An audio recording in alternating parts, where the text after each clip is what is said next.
আসসালামু আলাইকুম। আশা করি সকলে ভালো আছেন।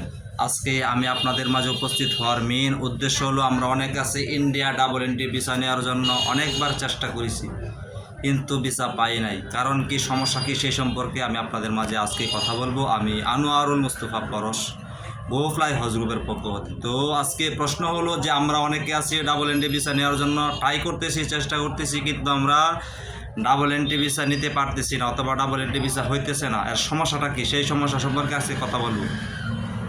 বিশেষ করে বলবো, যারা ডাবল এন্ট্রি ভিসা নিতে চাচ্ছেন অথবা ইন্ডিয়াতে ফাইল জমা দিচ্ছেন কিন্তু ভিসা রিফিউজ অথবা আন্ডার প্রসেসিং দেখাইতেছে, এটার সমস্যাটা কি।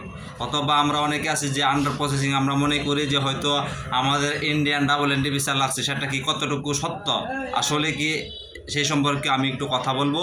তো বিশেষ করে বলবো, আমরা যারা India double entry visa file জমা দিয়েছি কিন্তু ইন্ডিয়া ডাবল এন্ট্রি ভিসা হচ্ছে না, কারণ কি।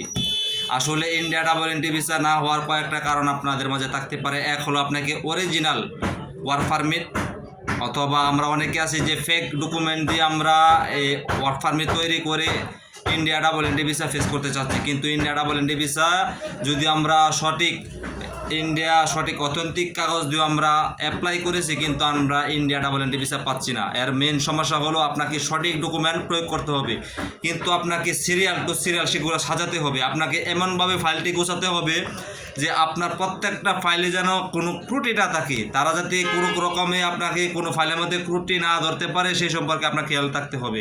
আমরা অনেকে আছি কী করি, আমরা ইন্ডিয়া ডাবল এন্ট্রি ভিসা করার জন্য ব্যাঙ্ক স্টেটমেন্ট ফলস বানিয়ে আমরা ব্যাঙ্ক স্টেটমেন্ট তৈরি করে আমরা ফাইল জমা দিই, কিন্তু সেটা তো ভিসা রিফিউজ হওয়ার চান্স থাকতেই পারে। আর আপনাকে সমস্ত ডকুমেন্ট যদি আপনি ফাইল জমা দেন, বর্তমান অবস্থায় আমি বলতেছি, ইন্ডিয়াতে ডাবল এন্ট্রি ভিসার জন্য ফাইল জমা দিচ্ছেন কিন্তু ভিসা হচ্ছে না হওয়ার কয়েকটা কারণ হলো, আমরা অনেকে আছি যে আমাদের ব্যাঙ্ক স্টেটমেন্ট নাই, অন্যজনের কাছে আমরা বলি কি যে প্রসেসিং ফি দেন, আপনি ব্যাঙ্ক স্টেটমেন্ট করে আপনি ফাইল জমা দিয়ে দেন, সেজন্য আপনাকে ডাবল এন্ট্রি ভিসা না হতে পারে। এর কিছু কারণ, এই কারণগুলো যদি আপনাকে জমা দেয়, এই কারণগুলো যদি আপনি সঠিকভাবে প্রয়োগ না করতে পারেন, আপনি ডাবল এন্ট্রি ভিসা পেতে পারবেন না।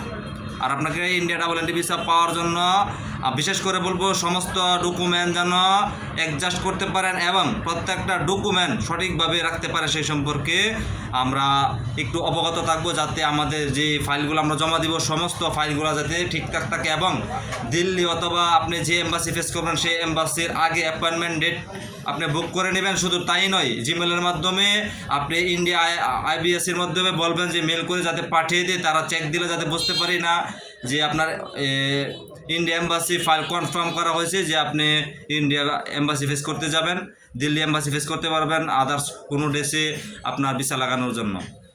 তো সেই ডকুমেন্ট যদি ঠিকঠাক থাকে, অবশ্যই আপনার ভিসা হয়ে যাবে ইনশাল্লাহ। সকলে ভালো থাকবেন।